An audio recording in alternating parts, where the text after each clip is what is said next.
Este miércoles de ceniza y día de San Valentín parece que ha triunfado el amor. No el amor en su acepción más primigenia y cotidiana, sino en el sentido de querer llegar a un acuerdo, que también es una forma de amar, porque Sindicatos y Bectalia, la empresa concesionaria del Servicio de Transporte Urbano de Mérida, han alcanzado ese acuerdo que bien pudiera bautizarse como de San Valentín.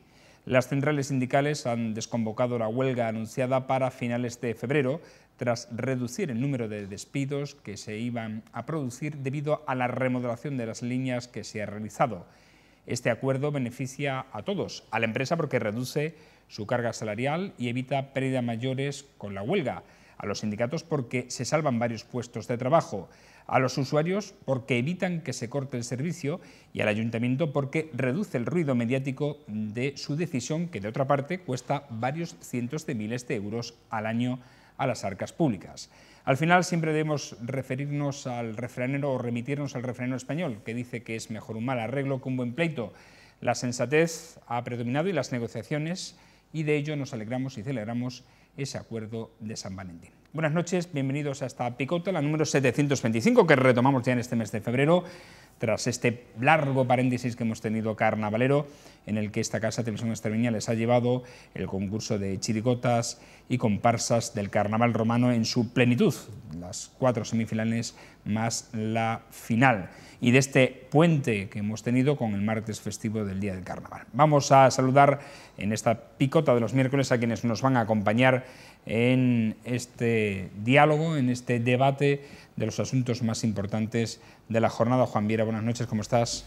¿Qué hay? Hola, buenas noches. Pues nada, estupendamente, muy bien, muy entretenido con los carnavales, por muchas circunstancias y muchos motivos, y bueno, y bien dispuestos a retomar el debate y la discusión de los asuntos que tú nos propongas aquí.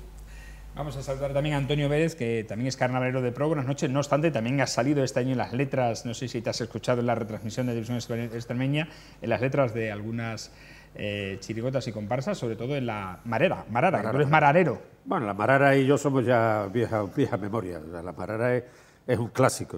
Marara, Cazurros, hay varias comparsas, pero aparte que ellos son muy creativos y en fin, intelectuales del carnaval. Sin duda, sin duda. Yo creo que en gran medida Badajoz, lo digo abiertamente, ha copiado mucho los grupos más punteros, donde no hay una gran diferenciación entre Mérida y Badajoz. 3 o 4 grupos, 5 grupos muy punteros, y la Marara fue un poco el almacén de las ideas, y de los comportamientos, de la forma. Hoy Mérida, afortunadamente, tiene muchos más grupos, bueno, fantásticos, ¿no? Pero la Marara queda en el recuerdo y tiene la misma antigüedad del carnaval de Mérida, desde el año 82, que ya son años. Cazurros ha cumplido 35 años. 35 años. Cazurros es otro colectivo muy entrañable, buenos amigos, buena gente, buenos carnavaleros. Carnaval en Mérida es que se ha querido simplificar a un momento actual, y realmente el carnaval de Mérida tiene una trayectoria, un trayecto muy antiguo, muy creativo también. Las estudiantinas, las murgas. De antiguamente había una famosa murga, contaba mi padre, la murga regaera, decía, y se amparaba mucho en las instituciones, en las sociedades, en el círculo, en el liceo, en el artesano, en todos los elementos, y había el disloque de Juan Banda, era, digamos, el elemento, el salón del disloque. Hay mucha cultura del carnaval. Muchas fotos. Así que incluso Fernando Delgado, nuestro compañero Fernando Delgado, ha encontrado documentos del siglo XIX. Sí. Uno que recopiló mucho es un compañero ilustre que ya falleció, mayor, un solterón, dicho con todo cariño, que era Félix Valverde. Acumuló muchísimo. Los Valverde fue una familia muy... Bueno, en general, había mucha cultura en las familias mi familia, de varias generaciones, que recordaban cómo se burlaban, se burlaban en el buen sentido, de unos a otras, otras a unos, para disfrutar el carnaval, que era en Mérida. Seguía siendo muy creativo, y realmente es el capital que tiene el carnaval de Mérida, la creatividad, con una comba excepcional. Bien entendido que el otro, un desfile es cuestión de poner dinero. Quien ha ganado el desfile de Badajoz es un grupo de viajadas, pero si hubiera dinero por medio había... Sin embargo, el carnaval de Mérida se mantuvo fiel a su origen. ¿Cómo puede funcionar en el futuro? Porque ya no es el boom del reencuentro, la recuperación. Todo el mundo se disfrazaba, todo el mundo se echó a la calle en el reto de recuperar la libertad, la creatividad, las viejas tradiciones, si se quiere, transversales, de derecha, de izquierda, de todo el mundo. Y en ese tema Mérida mantiene un capital de creatividad excepcional. Yo creo que, sinceramente, no es por pasión localista, yo creo que el Carnaval de Mérida, en ese aspecto, no tiene parangón en Extremadura. Badajoz, hay que reconocer, tiene 150.000 habitantes y Mérida 60, es decir, 2 veces y media, pero sin embargo no se destaca Badajoz en esa faceta, en la otra sí, obviamente, porque hay mucho dinero por medio. Domingo Hidalgo, ¿cómo está? Buenas noches. Paz y bien, muy buenas, muy buenas. Tú no eres tan carnavalero, ¿no? Pero bueno, en su día sí disfrutaste de él. Bueno, no se me olvida nunca una vez que arrinconamos a Antonio, estaba yo estudiando en Sevilla, y Antonio Alcalde, que estaba en ejercicio, iba yo con todos sus primos y íbamos disfrazados, con unas caretas, era para que no te viera, no te reconociera. Y lo arrinconamos a él, no llegó a asustarse, pero sí dice, bueno, ¿quiénes son esta gente, no? En la plaza de Santo Domingo, precisamente fue cuando el Sala era el Sala. Sí, el Sala sigue vivo, pero que entonces era donde estaba gran parte del ambiente de Mérida. Bueno, hablando de carnaval, no habría Cuaresma sin carnaval. El carnaval es la antesala de la Cuaresma. Y hombre, como resulta que la gran mayoría del pueblo español es católico, y del mismo modo que a una minoría el secretario general del PSOE felicitó por el Ramadán, yo no voy a felicitar por la Cuaresma, simplemente voy a recordar que hoy, miércoles de ceniza, se inicia la Cuaresma, y bueno, que es un tiempo muy importante para la nación española, porque gran parte de la nación española es católica y hay que respetar, y la Semana Santa está en la puerta, ¿no? Bueno, ya entramos a quien corresponde. Ah, a quien corresponde. A ver. Bueno, muy someramente, todavía donde está el Cine Ponce de León, el actual bingo, en la salida de la Antigua a la carretera, de los salesianos, vamos a llamarle así, Nacional 5, en el suelo está puesto stop, con pintura, y sigue puesta la señal de ceda al paso. Hombre, ya llevamos así meses. Ya es hora de que el ayuntamiento eso lo rectifique, porque conduce a la equivocación y a problemas. Cierto es que prevalece la señal vertical sobre la escrita, pero hombre, ahora no vamos, aquí no estamos en un examen, no estamos en un examen de coche en el que, oye, prevalece, igual que prevalece el guardia de tráfico, el policía local sobre cualquier señal, ¿de acuerdo? Pero eso no es lo normal. Lo anormal es que todavía siga en el suelo stop y en la vertical el ceda al paso. Hombre, eso se presta a la equivocación y a problemas. Después, curiosamente, yo recuerdo haber visto, y creo que sigue yendo y hace muy bien, el actual alcalde, Antonio Rodríguez Osuna, en ir a jugar a baloncesto allí a la zona del Albarregas, unas canchas de baloncesto que se hicieron con el Paseo del Albarregas. Justo al lado hay un campo de fútbol. Bueno, pues ya lleva ese campo de fútbol la desidia. Está llegando a tal punto que en mitad justo del campo de fútbol han crecido, fijaros o fijémonos lo que están cuidando ese campo de fútbol, que han crecido justo en la mitad del campo 2 árboles, no 2 arramagos, 2 árboles. Con lo cual eso dice mucho de cómo se cuida aquí el deporte. Después, perros, por favor, que se apliquen las ordenanzas. Si los perros tienen que ir con correa, vayan con correa. Y si por la isla tienen que ir con correa, que vayan con correa. Porque además va de suyo porque hay personas, más de las que nos imaginamos. Lo que pasa es que se tiene ya miedo a decirles algo a los propietarios de los perros. Hay personas que tienen temor a los perros y los perros no tienen por qué. No, si no hace nada. No, perdón. Yo, ni tú, ni nadie que va andando tiene por qué aguantar que un perro le esté olisqueando, se le suba o le quiera, no sé, dar un lengüetazo de mucho cariño si quiere, porque es muy bueno el perro, pero no, eso no hay por qué aguantarlo. Y si tiene que ir con correa, que vayan con correa. Y la gente tiene que reaccionar y empezarse a denunciar estas situaciones. Y si se tienen que poner multas, que se pongan multas, que para eso están las ordenanzas. Y por último, se está diciendo por ahí, Antonio Alcalde, no sé si lo sabe, se está diciendo por ahí que van a poner un portazgo, un pago, una canonjía, para poder ir por la calle por la zona de la calle Santa Eulalia que desemboca en la Plaza de España y por pasear por la Plaza de España. Salvo que vayas expresamente a tomar consumiciones en alguno de los variados establecimientos que hay. Es el lugar de ocio más antipeatonal que yo creo que hay en toda Extremadura, por no decir en toda España. Creo que van a poner un canon, no sé, se lo tenemos que preguntar al ayuntamiento, porque es que... Y después, ahora que estamos con la ley de prevención de riesgos laborales, que cualquier empresa donde haya aglomeraciones, en cualquier oficina, en cualquier centro de trabajo, se estudia qué sucede ante una aglomeración o ante una situación de riesgo. Hay que tener preparado cómo se va la gente, cómo se desaloja. Dios no lo quiera, pero si los bomberos tienen que pasar por la Plaza de España, ¿por dónde van a pasar? Si los bomberos tienen que acceder desde la Plaza de España a la calle Santa Eulalia, ¿por dónde van a pasar? Si ocurre, insisto, Dios no lo quiera, una pequeña explosión o un pequeño incendio y la gente sale despavorida, ¿qué puede ocurrir? Es que a nadie, no hay ningún lumbrera que se le haya ocurrido que puede ocurrir algo y que hay cientos y cientos de personas aglomeradas en muy pocos metros cuadrados. Bueno, yo desde aquí lo digo, porque si ocurre, que ojalá no ocurra, no dirá el ayuntamiento que no se le ha dicho todas estas cuestiones. Bueno, os veo con muchas ganas. Y Mérida sigue muy mal iluminada, ¿eh? Os veo con muchas ganas en esta primera picota, después de este paréntesis, porque hemos utilizado 11 minutos en la presentación, que es demasiado. Vamos a entrar ya en los temas rápidamente. Hoy hemos conocido que los sindicatos CESIF, Comisiones Obreras y UGT han alcanzado un acuerdo con la empresa Bectalia Mérida y desconvocan la huelga anunciada para los días 21, 22 y 23 de febrero, al reducir el número de despidos de 11 a 4. El acuerdo consiste en reducir el número, como hemos dicho, de despido a 4 personas de la siguiente forma. Se crean 2 puestos de trabajo nuevos, uno de inspector o inspectora de transporte y un controlador de la zona azul. 2 trabajadores que pasan durante el 2018 a jubilación parcial serán reemplazados por otros 2 trabajadores de los que se ven inmersos en este proceso.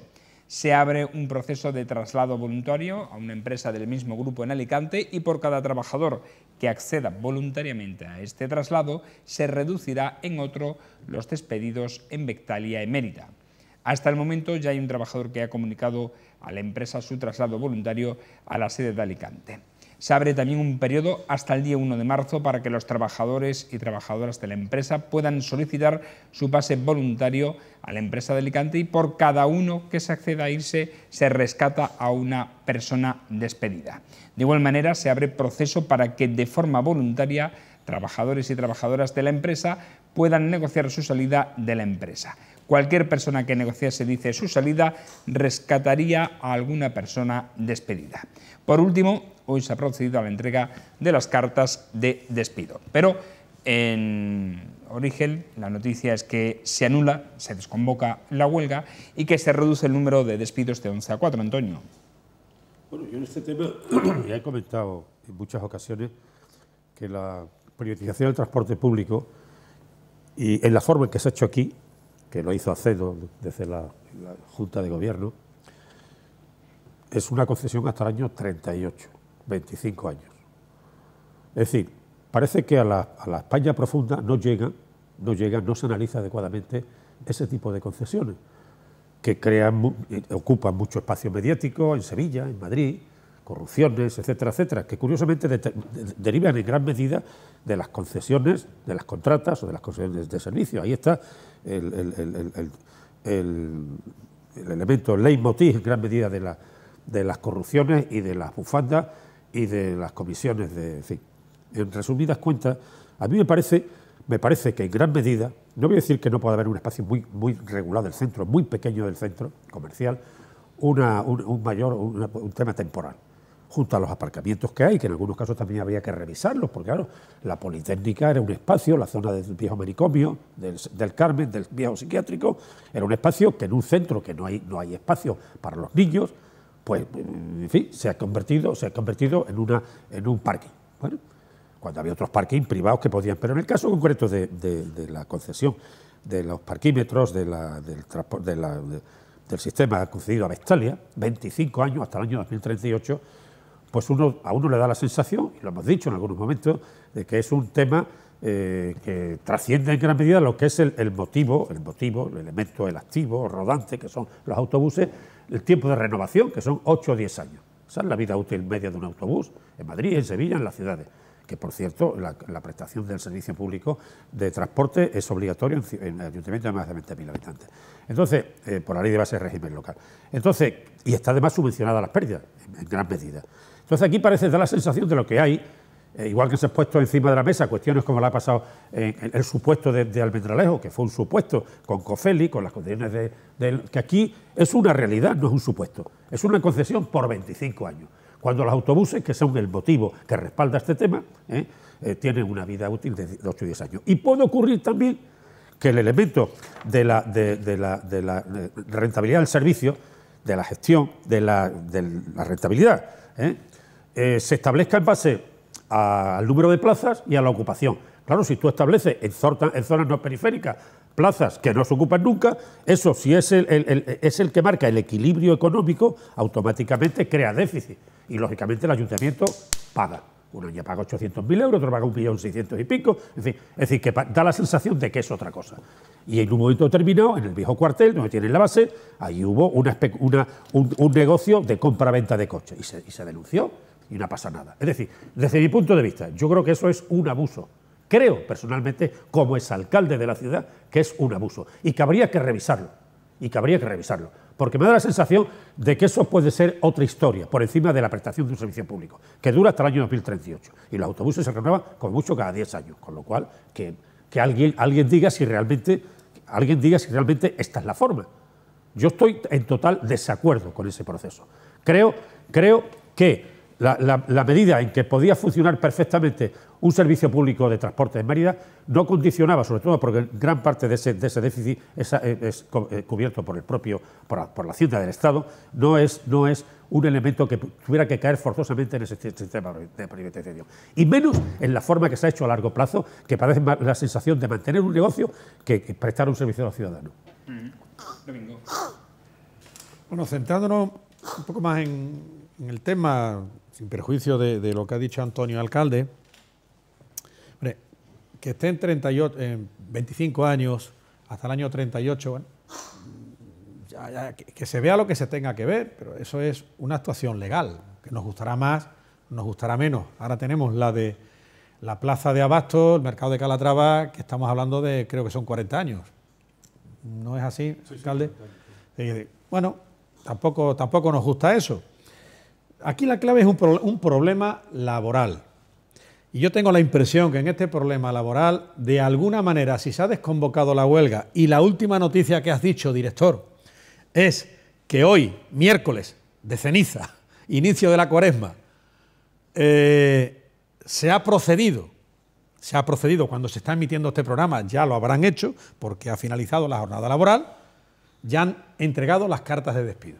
Si ante unas cartas de despido los sindicatos dicen que han llegado a una negociación, es que prácticamente, si no en su totalidad, en gran parte ha habido negociaciones encaminadas a que esas cartas de despido, que naturalmente irán a la UMAC y tal, bueno, pues de alguna manera o de otra, por diversas razones, pudieran ser por razones de edad, por estar cerca de la edad de jubilación, por razones de otro tipo, las que sean, el caso es que se ha llegado a acuerdos.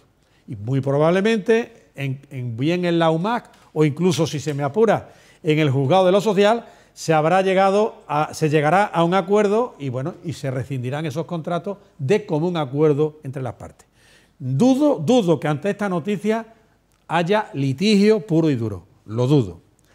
Después se nos está diciendo que se van a crear una serie de puestos de trabajo, se van a compensar, que un trabajador ha decidido movilidad funcional, es lo que le han propuesto, una movilidad funcional. Oiga, mire usted, aquí no hay trabajo, no le despedimos si usted se quiere ir a Alicante, y uno ha dicho que sí.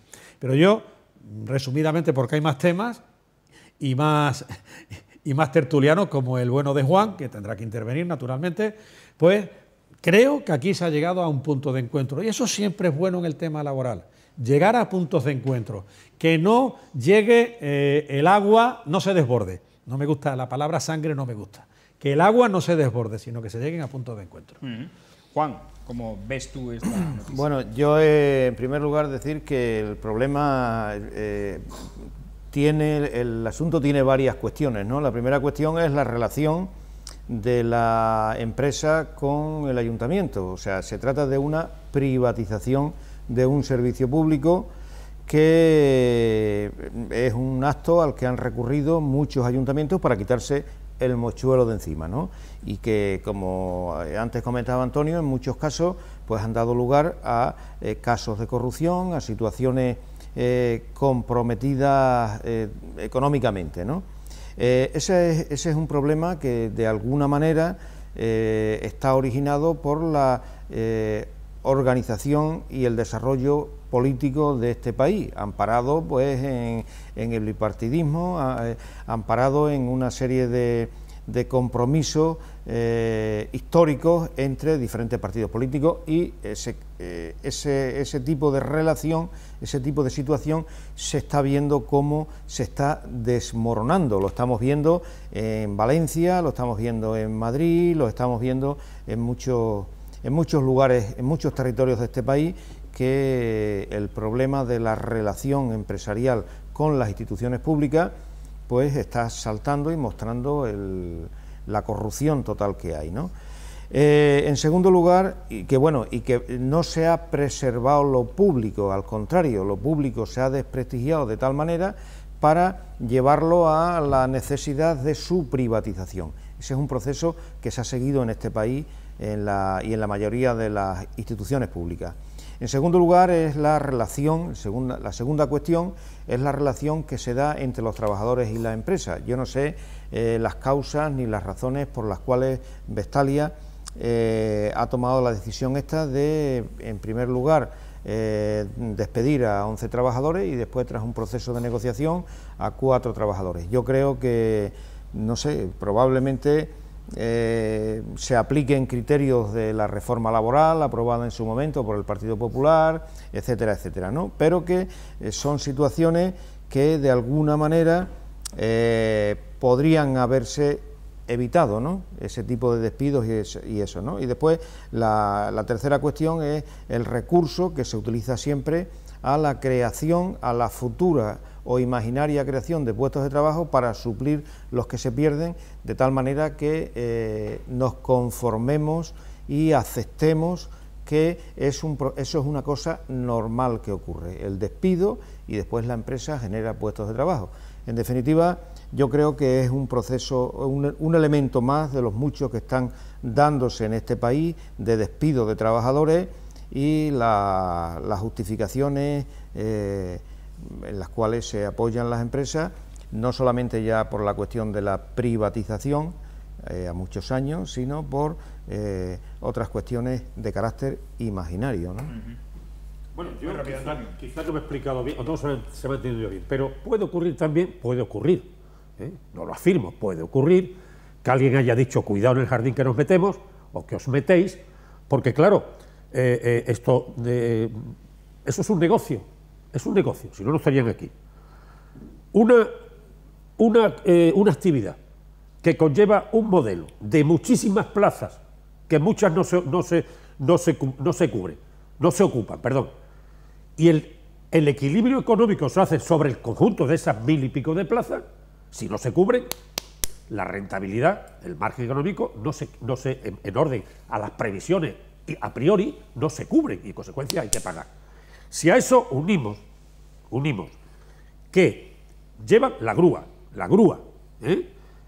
los autobuses, por supuesto, el motivo fundamental, y los 2 aparcamientos de Atarazana y el viejo cuartel de Hernán Cortés, el negocio no es tan malo, La plantilla no ha subido, la de los autobuses y la grúa es la misma, no ha subido, En esa misma medida, estoy de acuerdo con los planteamientos que ha hecho Juan, y una puntualización, Domingo, yo también estoy en contra de la privatización del Calatrava, también estoy en contra, lo he dicho públicamente, porque deteriorar desde ahora o desde anteriormente, desde tiempo atrás, un servicio, irlo machacando para llevarlo a la salida de la privatización, pues yo personalmente no lo comparto, porque luego vamos a hablar otros puntos en los que se puede saber qué está pasando en el mundo en relación a que estamos creando una especie de población laboral semiesclava.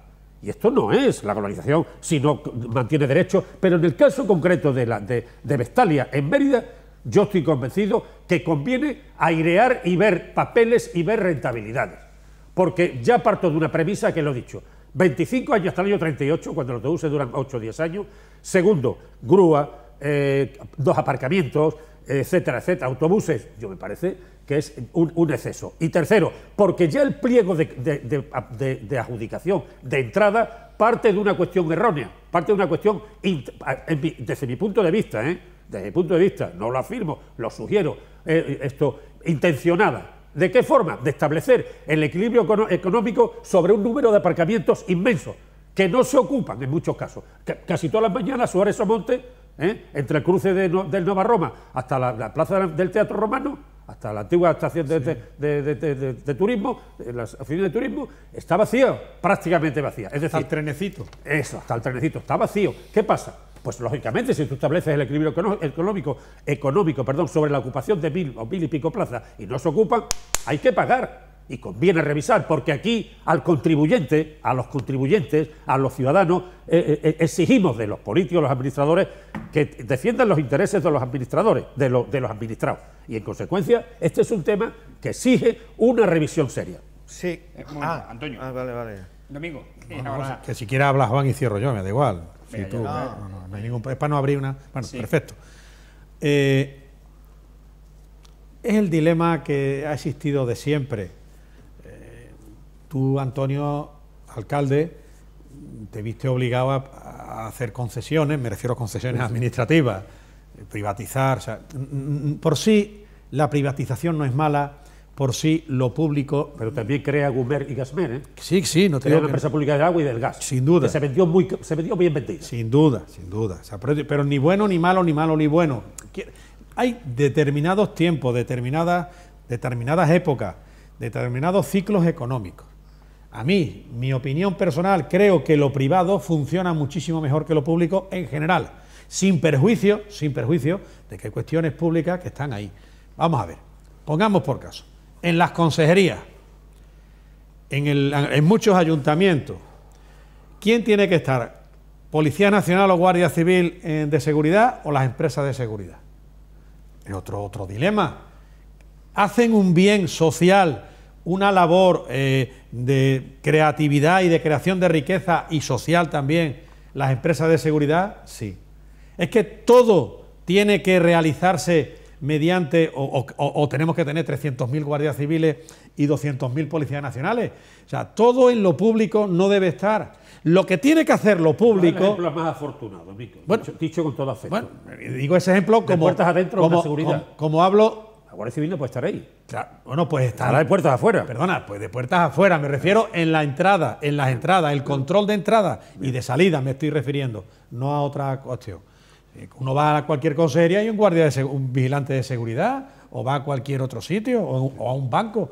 Entonces, de por sí, lo público no tiene por qué ser malo y de por sí lo privado no tiene por qué ser malo tampoco. Hay mezcla. Porque de hecho no hay capitalismo puro y duro, ni hay socialismo puro y duro. Esa es la auténtica mezcla para que la sociedad avance. Y si no, a las pruebas me remito.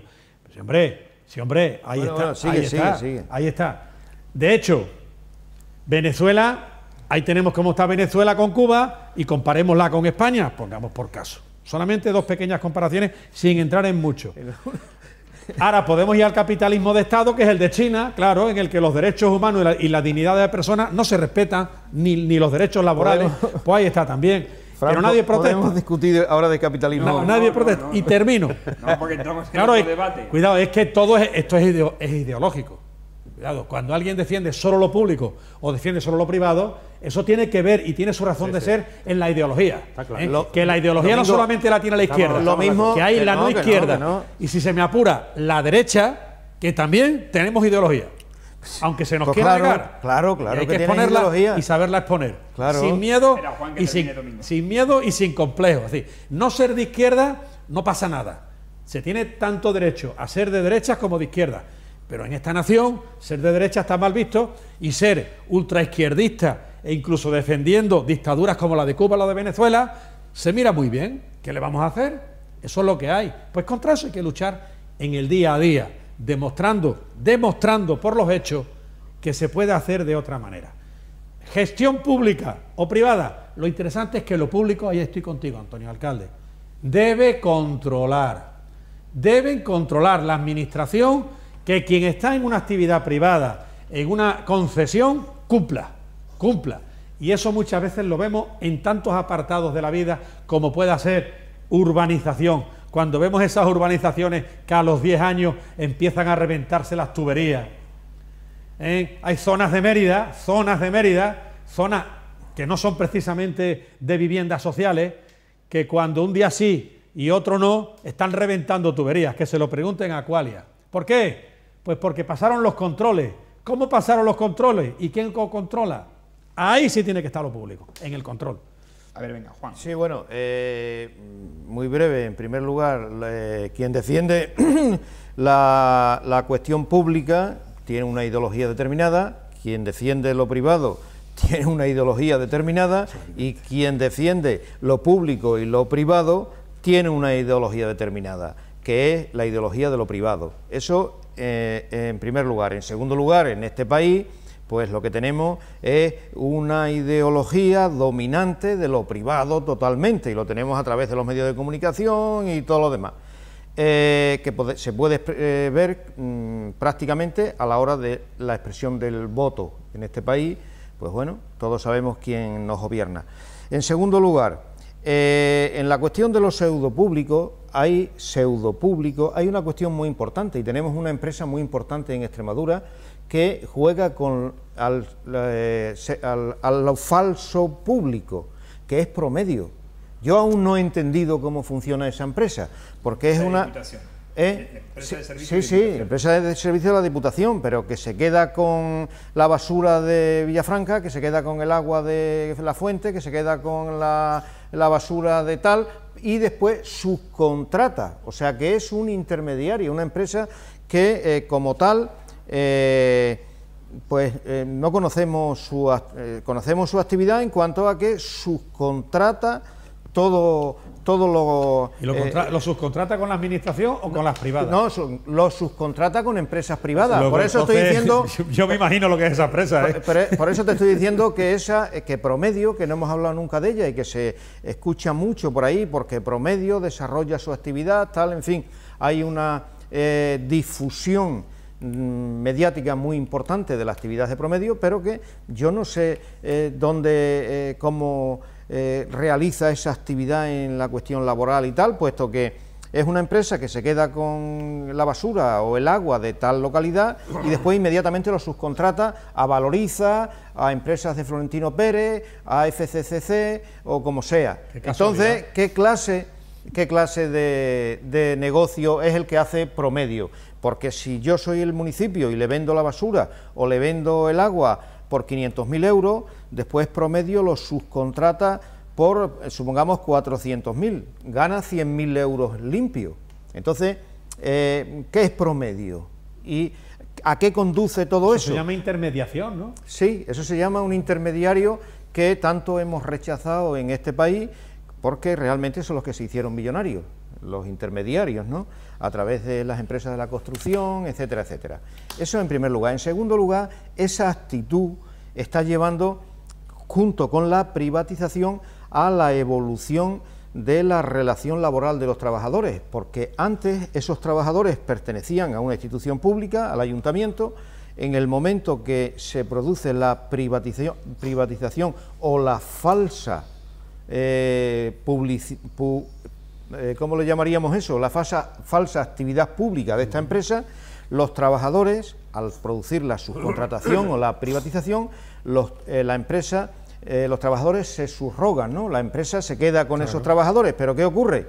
Que es una falsa subrogación también, porque inmediatamente empieza a modificar los contratos de trabajo, empieza a despedir gente, como tenemos aquí en Vestalia, o empieza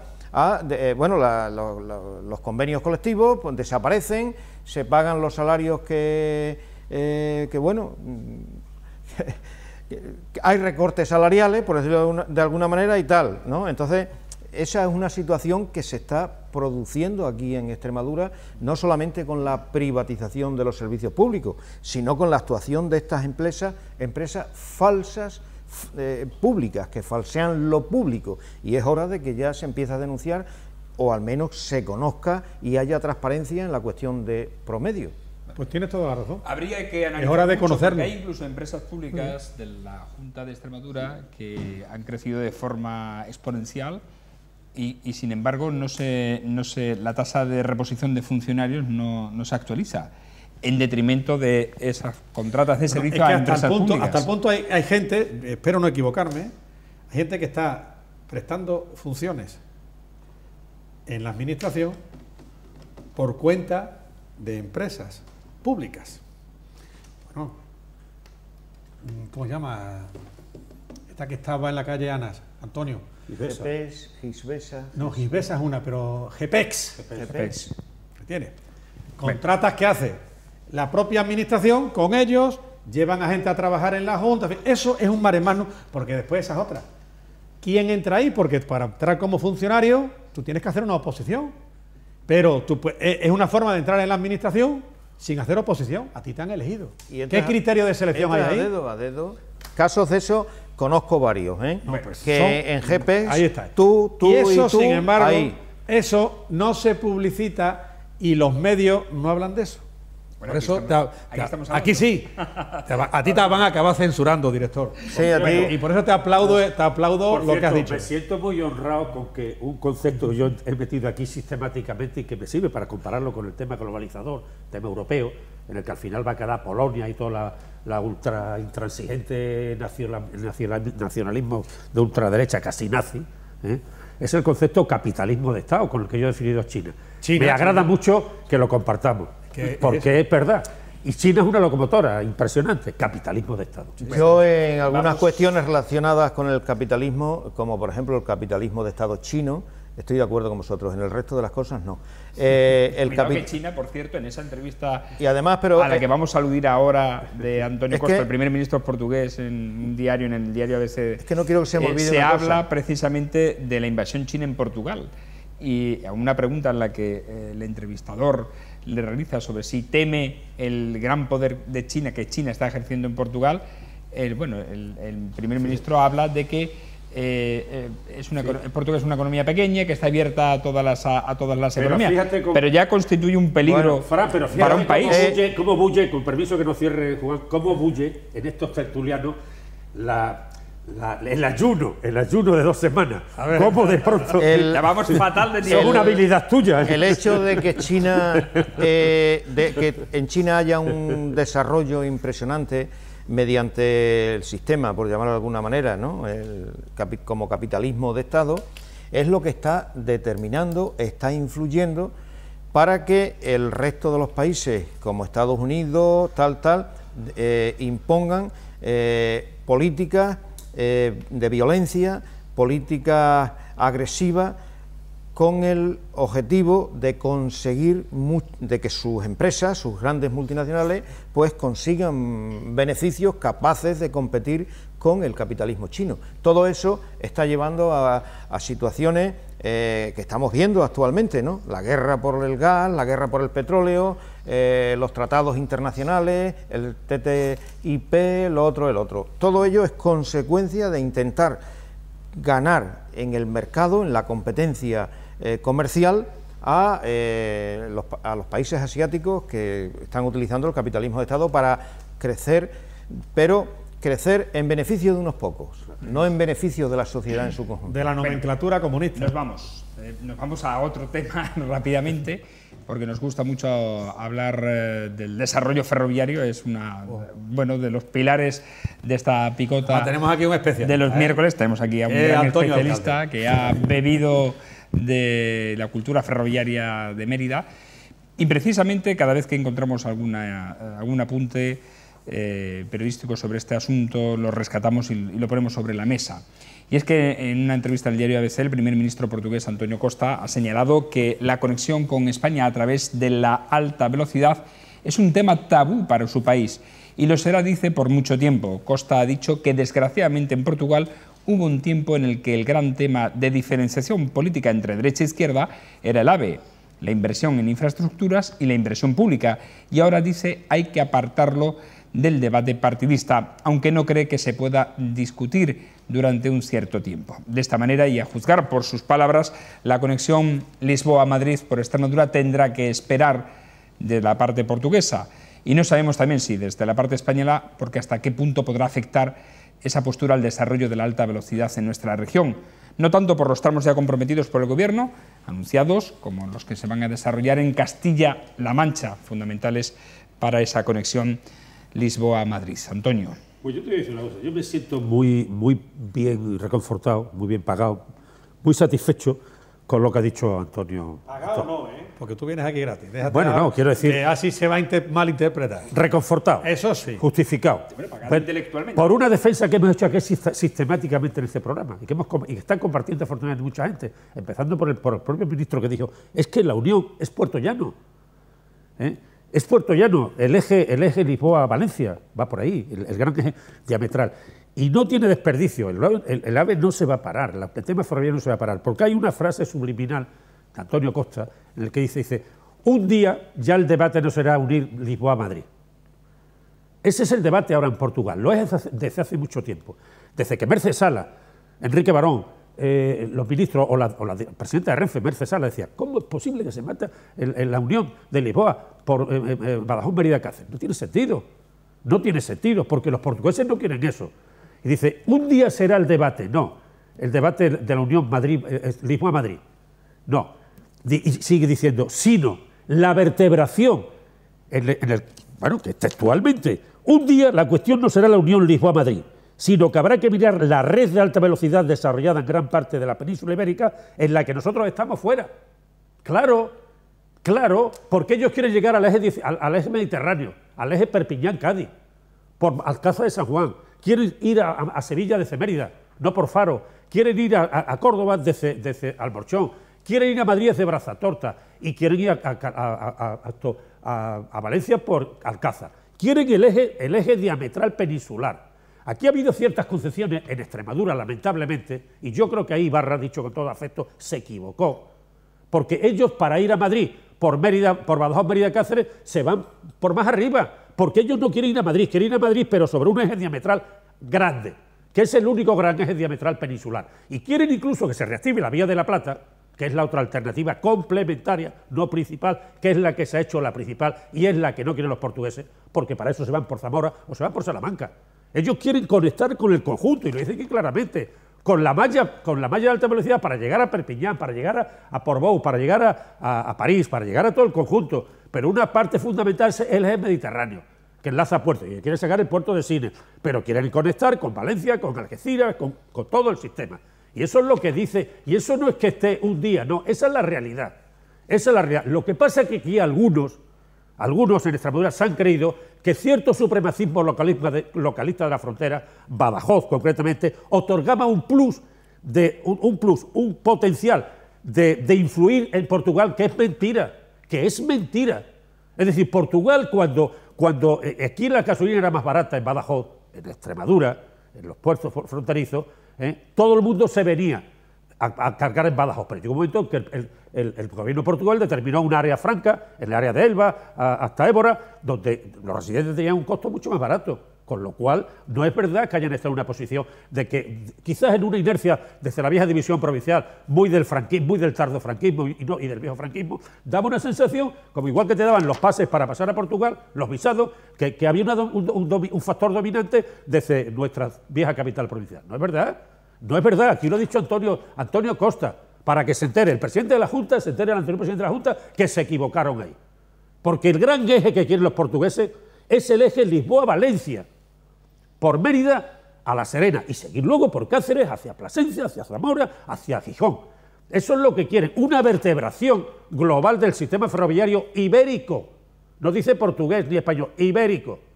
Y no quieren ir a Madrid por Mérida, Cáceres, Plasencia. Para eso se van, conjuntan una vía intermedia entre Oporto y Badajoz y Lisboa, y salen más arriba para ir a Madrid, porque ya no estamos en un sistema centralista. El viejo modelo canovista ya no existe. Es un modelo autonómico, un modelo supraprovincial. El modelo de Javier de Burgos se ha acabado ya.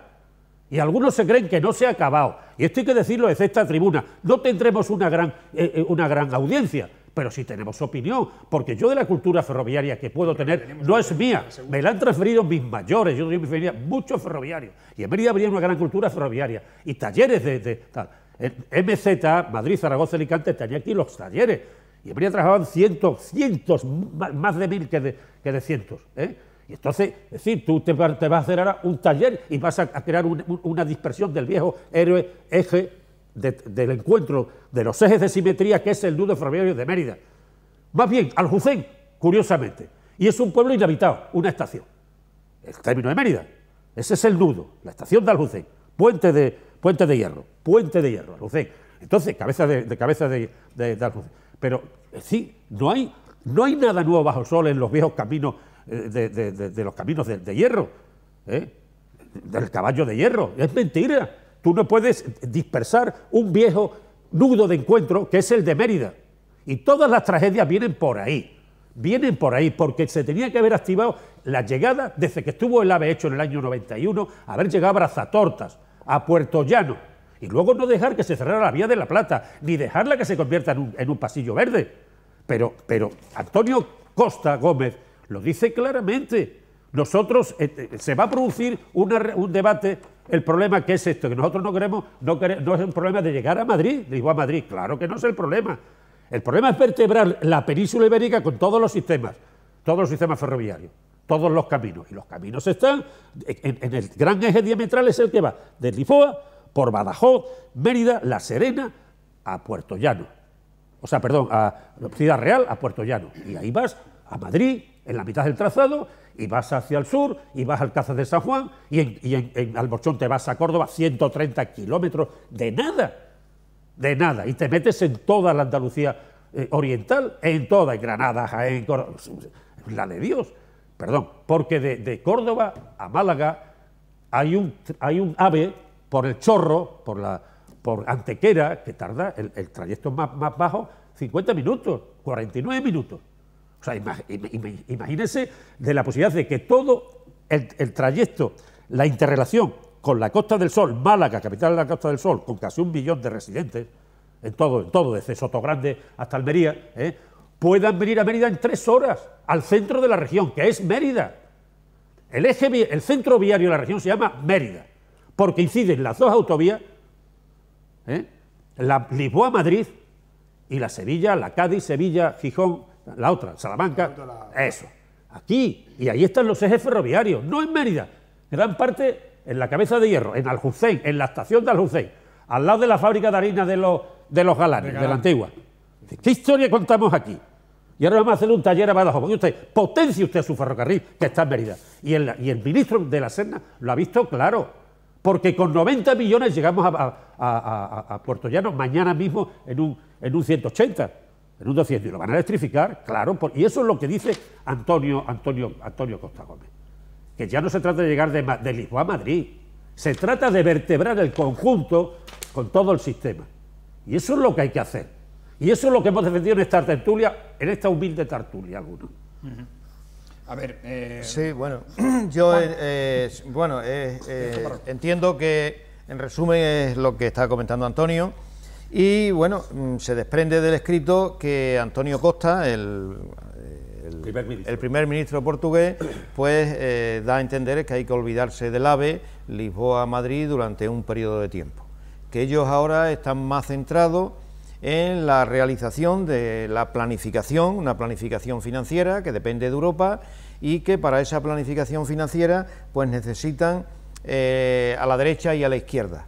Necesitan a los 2/3 del Parlamento, necesitan que haya un voto común por parte de los sectores que forman el gobierno, sectores de izquierda, y también los partidos políticos de derecha, porque si no nos juntan las 2/3 partes del Parlamento. Y para eso necesitan por un periodo de tiempo dejar el AVE aparcado, y bueno, y que cuando consigan toda esta tranquilidad y y hagan el plan económico financiero que le permita el desarrollo de Portugal, en ese momento mirarán de qué manera se enlazan con España, que su prioridad no es Lisboa, el AVE Lisboa-Madrid, como muy bien está comentando Antonio, y eso es lo que interpreto yo, ¿no? Que es un tema tabú que conviene ahora dejarlo aparcado, que nadie se haga esperanzas, ilusiones de que el AVE va a ir de Lisboa a Madrid y ellos lo van a apoyar, porque tienen otras cosas pendientes,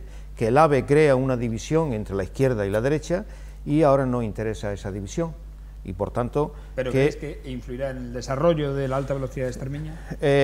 Yo estoy con Antonio, que ellos piensan en un futuro, en otras posibilidades, como dice aquí bien claro, habrá que mirar la red de alta velocidad desarrollada en gran parte de la península ibérica, que no se centra exactamente en la línea Lisboa-Madrid, sino en gran parte de la península ibérica. Y la península ibérica entendemos que es el corredor del Mediterráneo, que probablemente sea el que más le interese para llegar a Europa, porque ellos tendrán su vista en Europa, y si la planificación la van a hacer dentro del marco financiero europeo, lógicamente tendrán ese apoyo financiero y tal también si su objetivo es Europa, ¿no? Por un tema al que Antonio también ha aludido muchas veces, ¿no? El tema de mercancías, ¿no? Hombre, ellos han dicho realmente una cosa. Dejen ustedes de mirarnos la perdiz desde Extremadura. Nosotros queremos integrarnos en el sistema ibérico de ferrocarriles, y queremos ir a Valencia, y queremos ir en todo el corredor. No queremos ir que los de Oporto bajen a Lisboa, pasen por las dos, Mérida, y vayan a... No, para eso van por arriba, eso está claro. Y aquí se ha empeñado una historia de un cierto supremacismo localista a forzar decisiones en Portugal, y este ha dicho, no, mira, dejadnos ya de dar la matraca. Nosotros queremos un corredor diametral, porque colgamos muchos más trayectos, y porque tenemos un problema arriba que se llama Porto.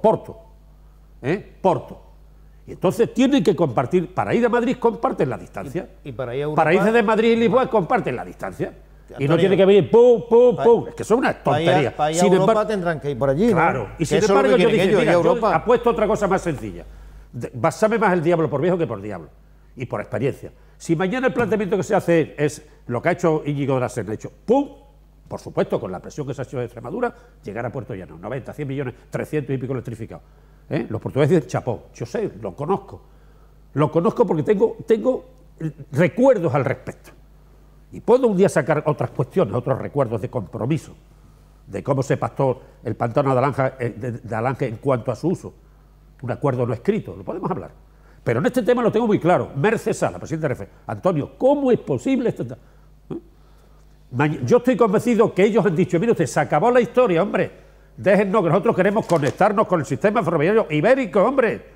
No arreglar el problema a 2 ciudades en Extremadura, o 3, no, queremos establecer un gran corredor para llegar a Valencia y Perpiñán, y en ese corredor, pum, hay otras salidas. Y ese es el tema, que se le quede claro a todos, a los mandatarios de aquí, que se quede claro que eso es lo que quieren los portugueses. Y mañana ese fue el planteamiento, decían, chapó.